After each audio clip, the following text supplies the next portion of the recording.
Hi guys, welcome back to RT Share T, where respiratory therapists live out loud. With me, your host Linda Fry, the asthma lady.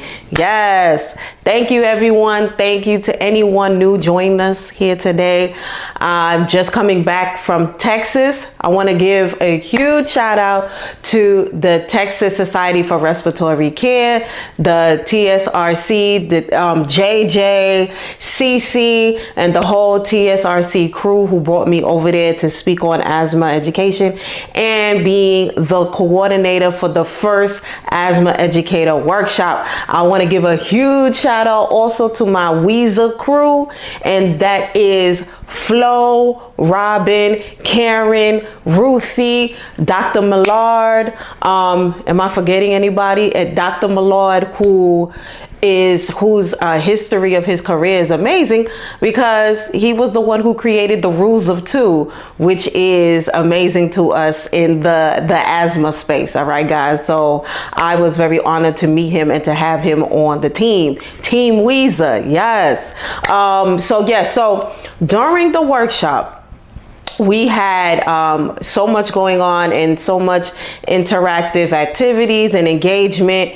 And there was a good question that came up from one of our RTs, one of the participants, and they were asking about the asthma action plan and how to incorporate that in asthma education. So that is today's episode. In today's episode, we're going to talk about asthma. What is an asthma action plan and when is the best time to implement it in your asthma education session?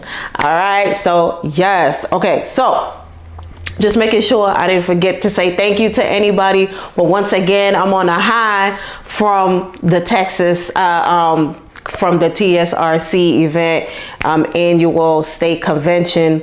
And just so grateful to continue to spread the message of asthma education and fighting asthma disparities and inspiring other people to do this type of work. So just getting back to asthma action plan. So an asthma action plan, for those of you who don't know what an asthma action plan is, an asthma action plan is a written treatment plan for those with asthma. So most likely you're gonna see like it's written by your provider, your PCP, or by a specialist or pulmonologist.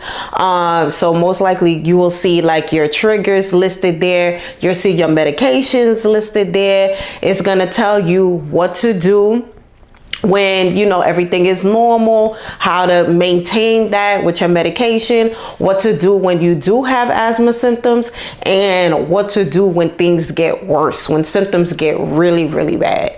So that's the purpose behind an asthma action plan, and it's really important, especially for pediatric patients. And so there is a little, I don't want to say controversy, but there's something in the air where newer, younger pulmonologists are not really like on the asthma action plan train because they feel like it's not effective. Like they feel like, I guess, patients just throw them away and they're not that effective. And on the national guidelines, on the updates of the national guidelines, they didn't really address like it was something that had to be done.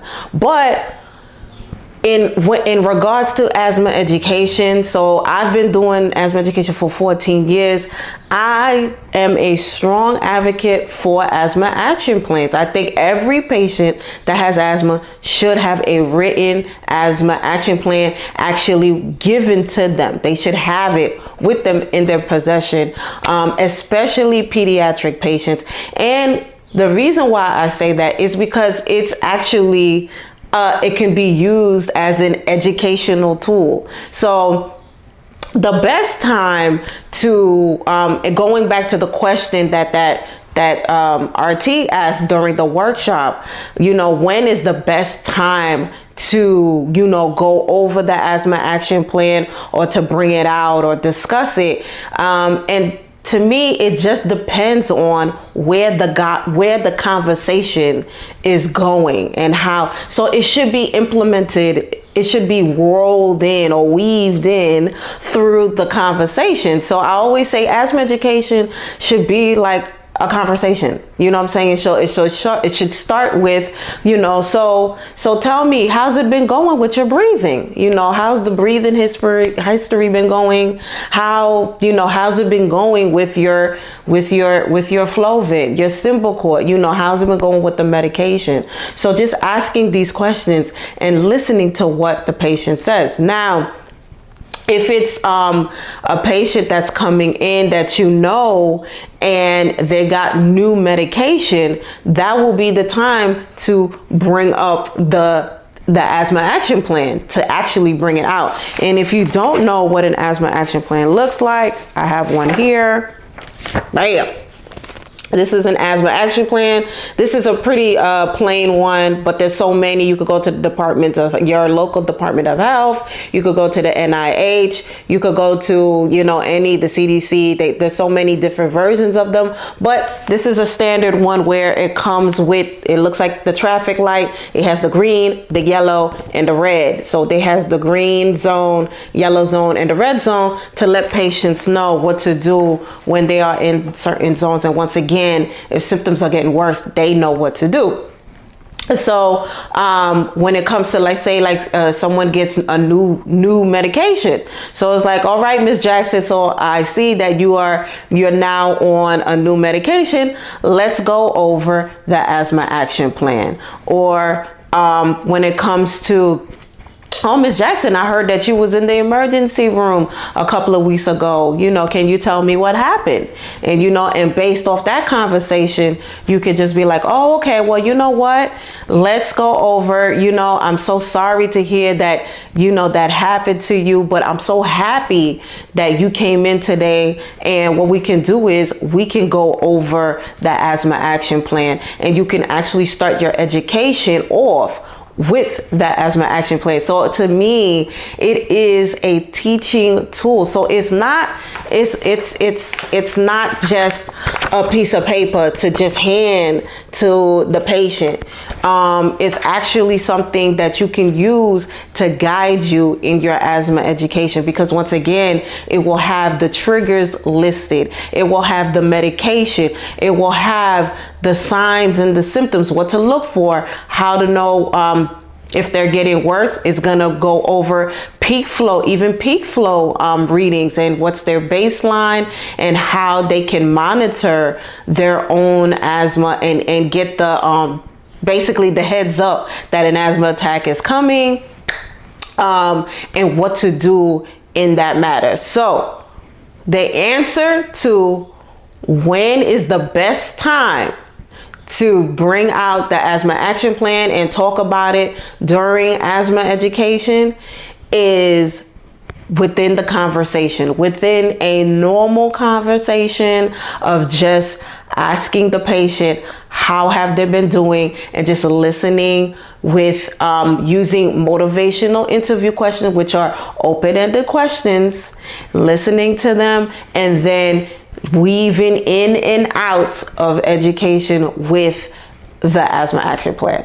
All right, guys. So I hope that answered the question to anybody that was wondering the same thing. I hope you learned something here from me today. For those of you that are looking for some CEUs very soon, and in regards to asthma or PFT, I'm speaking on Monday, July. I keep forgetting what month I'm in because so much is going on. Monday, July 24th. We're speaking on the 2023 asthma and PFT updates with QHC seminars. So come get your CEUs. Great speakers, great price. I will be there. We're going to have a good time. I will put that link in the description here today. And for any of you who are looking for, I met a few people that were also interested in getting these type of roles as asthma educators, asthma coordinators, or anything like that, or starting an asthma education program. If you need information on that, I also have The book, people pick my brain all day long, so I put everything that I know in a book called Asthma Control, Please, 9 Steps to Community Engagement and Asthma Awareness.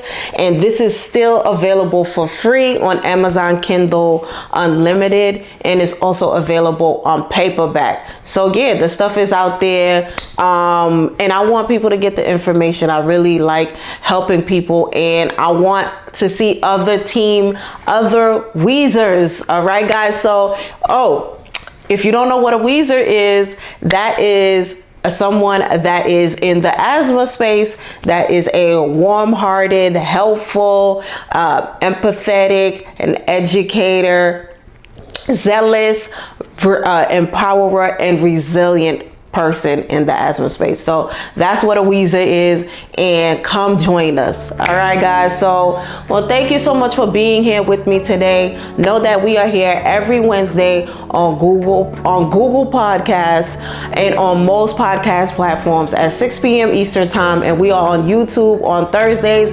We are also moving on into the Patreon space. I'm gonna have more content going on there, so join our waiting list. Super excited to have you there, and especially if you want to support RT Share Tea. We have more guest co-hosts in the pipeline. I've been so busy. I'm all over the place, and it's just been an exciting experience. And I just want to say thank you, everyone, for the support. All right, guys. So yes, I'll see you next week. Oh wait, I will not be seeing you next week, actually, because I'm going to be away with family. Yeah, I gotta take a break. But stay tuned for the next episode. All right, guys. And remember to invest in yourself and to only compete with yesterday's version of you. All right, guys. See you next week. Bye.